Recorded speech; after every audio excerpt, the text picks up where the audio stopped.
Welcome back to our channel. मित्रांनो, भारताचे शत्रू राष्ट्र चीन आणि पाकिस्तान याच्याकडे आधुनिक फायटर जेट्स अवेलेबल आहे. चीनकडे F6 सुद्धा अवेलेबल झाला आहे आणि पाकिस्तानकडे F5 आहे. आणि भारताकडे काय आहे ही जी भीती आहे हे IF चे प्रमुख यांनी APC यांनी एका पत्रकार परिषदेमध्ये बोलून दाखवली आणि त्यांनी बऱ्याचशा काही गोष्टी केल्या आणि त्यांनी सांगितले जर आज युद्ध झालं तर IF ची स्थिती काय आहे. अतिशय धक्कादायक असे विधान त्यांनी केले आणि त्याच्यामुळे सगळीकडे खळबळ माजली आहे. काय त्यांनी सांगितलं आहे आणि काय हा चायनाचा F6 फायटर जेट आहे आणि भारताजवळ कोणते फायटर जेट्स आहे, कोणत्या जनरेशनचे फायटर जेट आहे, त्या सगळ्या गोष्टी आज आपण आजच्या व्हिडिओमध्ये अनालिसिस करणार आहोत.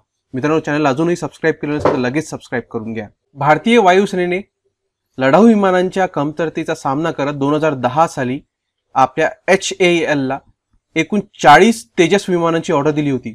तेजस विमान काय आहे तर तेजस विमान हे भारतीय म्हणजे मेड इन इंडिया विमान आहे, ज्याची टेस्ट 2001 लाच झाली होती आणि त्याच्या उत्पादन निर्मितीला वर्ष लागले, 15 वर्ष लागले. म्हणजे 2016 ला त्याची उत्पादन निर्मिती सुरू झाली आणि त्या आधीच वायुसेनेने 2010 ला 40 तेजस एअरक्राफ्टची डिमांड केली होती. परंतु आज चालू आहे मित्रांनो, 2025 उजाडला आहे, परंतु आजपर्यंत ही 40 लढाऊ विमानं भारताला भेटली नाहीये. याचीच चिंता व्यक्त करताना सुब्रतो मुखर्जी सेमिनारमध्ये भारताचे IF चीफ AP सिंग यांनी ही भीती वर्तवली आहे की भारताचे जे शत्रू राष्ट्र आहे जसं की चीन याच्याजवळ तर आता F6 लढाऊ विमानांची चाचणी त्याने करून टाकली आहे आणि मोठ्या प्रचंड प्रमाणात ते संरक्षण क्षेत्रामध्ये गुंतवणूक करत आहे आणि भारताची स्थिती पाहिली तर ही चिंता करण्यासारखी आहे. त्यांनी सांगितलं की 15 वर्षानंतर म्हणजे 2001 मध्ये ज्याची निर्मिती फ्लाईट टेस्ट झाली होती तेजसची लढाऊ विमानाची, 15 वर्षानंतर त्याची निर्मिती सुरू करण्यात आली आणि आज 2024 ही गेला, 2025 सुरू झाला म्हणजे 9 वर्ष गेले, पण अजूनही निर्मिती सुरू होऊन 9 वर्ष होऊन सुद्धा अजून एक विमान सुद्धा भारतीय वायुसेनेला प्राप्त झालेलं नाहीये. HAL करत काय आहे, अशी कोणती अडचण येत आहे तर त्यांनी सांगितलं की ही चिंता तर त्यांनी व्यक्त केली, पण प्रमुख अडचण जी येत आहे ना मित्रांनो ती ही आहे की HAL हा भारतीय बनावटीचा made in India fighter jet आहे, परंतु याचा जो इंजिन आहे इंजिन हा मेड इन इंडिया नाही आहे. हा इंजिन जनरल मोटर्स द्वारे भारताला भेटत आहे. जनरल मोटर्स ही कुठलची कंपनी आहे? जनरल मोटर्स ही कंपनी आहे अमेरिकेची. म्हणजे याचं इंजिन हा आपल्याला अमेरिका पुरवणार होता, परंतु काही अडचणी येत आहे त्या गव्हर्नमेंट लेवलला सॉल्व्ह केल्या जात नाहीये आणि त्याचा जो इंजिन आहे तो आजपर्यंत आपल्या भारताला भेटत नसल्यामुळं या 40 विमानांच्या डिलिव्हरीला ती वेळ येत आहे. मित्रांनो, विचार करा, 2010 ला जेव्हा ऑर्डर दिली गेली त्याच्यानंतर UPA गव्हर्नमेंट होता, त्याच्यानंतर NDA गव्हर्नमेंट आलं, म्हणजे सगळ्या प्रकारच्या गव्हर्नमेंट दोन्ही प्रकार UPA गेला NDA गेला, दोन्ही सरकार या कार्यकाळामध्ये होत्या, परंतु दोन्ही अजूनही अडचण भारताची सॉल्व्ह करू शकले नाही. कुठं आपले शत्रू राष्ट्र 6th जनरेशनचे फायटर जेट्स बनवत आहे, दुसरं पाकिस्तानकडे 5th जनरेशनचे फायटर जेट्स अवेलेबल झाले आहे, परंतु भारताकडे कोणतं? भारताकडे काय तर भारताकडे मित्रांनो फक्त आपल्या जवळ आहे राफेल विमान.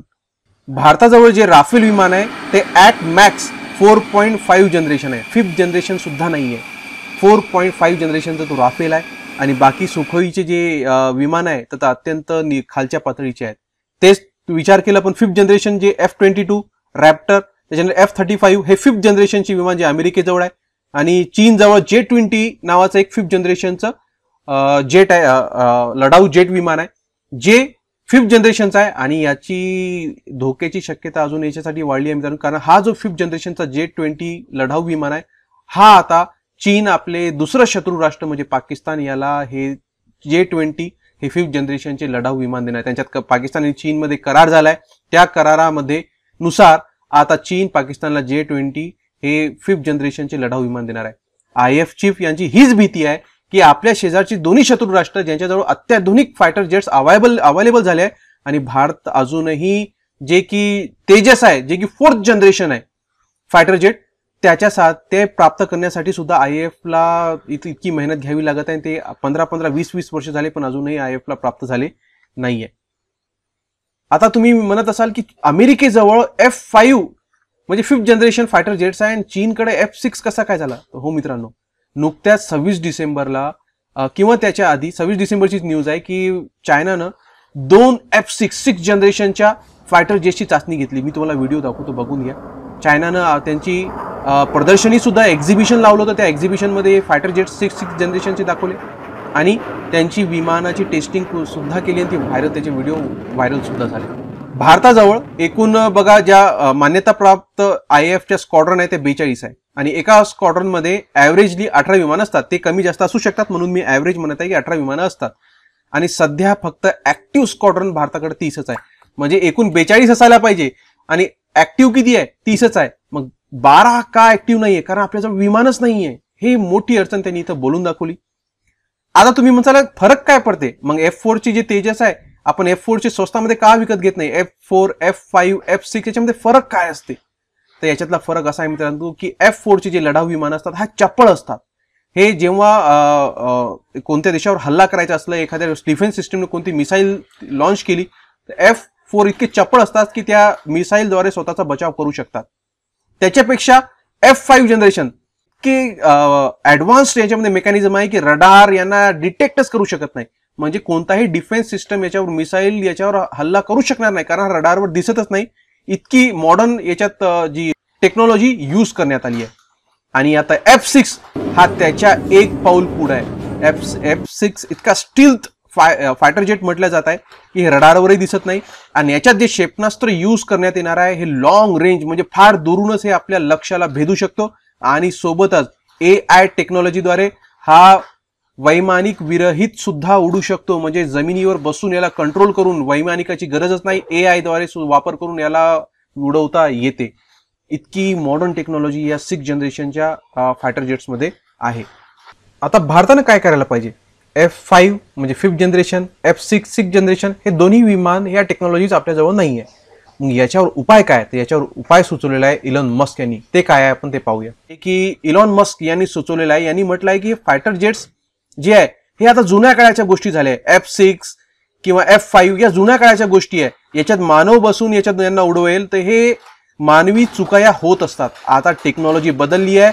आता या टेक्नॉलॉजीचा उपयोग करून देशांनी फायटर जेट्स नाही तर ड्रोन कडे वळवलं पाहिजे. कारण की भविष्याचे जे युद्ध आहे ते ड्रोनच लढले जाणार आहे. तुम्ही हल्ली युक्रेन आणि रशियाच्या युद्धामध्ये पाहिलं असेल की रशियाकडे ऍडव्हान्स्ड F5 फायटर जेट्स आहे परंतु युक्रेन साध्या ड्रोन्स जे की तुर्किश मेड ड्रोन्स आहे त्यांचा वापर करून रशियाला तोडीस तोड उत्तर देत आहे. आणि एकदा तर त्यानं रशियामध्ये घुसून 9/11 सारखा एका बिल्डिंगवर हल्ला सुद्धा करून टाकला होता. त्याचे सगळे ड्रोन जाऊन त्या इमारतीवर भिडले होते. म्हणजे ड्रोन हे या आपल्या फायटर जेटला 5th जनरेशन 6th जनरेशनच्या फायटर जेटला भारी पडू शकतात असं इलॉन मस्क यांचं म्हणणं आहे. म्हणजे भारताजवळ उपाय हा आहे की जोपर्यंत F5 किंवा F6 टेक्नॉलॉजी भारताजवळ येत नाही तोपर्यंत अत्याधुनिक ड्रोन्सच्या निर्मितीकडे भारतानं लक्ष दिलं पाहिजे. आणि यांनी अजून एक सल्ला दिलाय की हायपरसोनिक मिसाईलचा वापर हा भविष्याच्या युद्धामध्ये जास्त होणार आणि भारताजवळ मित्रांनो याच्यात आघाडी आहे. आघाडी म्हटल्यापेक्षा चीनच्या तोडीस तोडावं आपण. चीन, अमेरिका जे दिग्गज राष्ट्र आहेत त्यांच्या बरोबरीचे क्षेपणास्त्र हायपरसोनिक मिसाईल्स आपल्याजवळ आहे. तर याला अजून मॉडर्न टेक्नॉलॉजीचा यूज करून अजून लॉंग रेंज पर्यंत अजून घातक क्षमता याच्या निर्माण आता भारताने केल्या पाहिजे. जेणेकरून आपण F5 आणि F6 मध्ये जे मागे राहिलो तर ही भरपाई आपल्या ड्रोन्सद्वारे आणि या हायपरसोनिक मिसाईल्सद्वारे होऊ शकते. तुम्हाला काय वाटते? भारताने अजून कोणते पाऊल उचलले पाहिजे? नक्कीच कमेंट बॉक्समध्ये सांगा. आणि चॅनलला सबस्क्राईब नसेल तर सबस्क्राईब सुद्धा करू.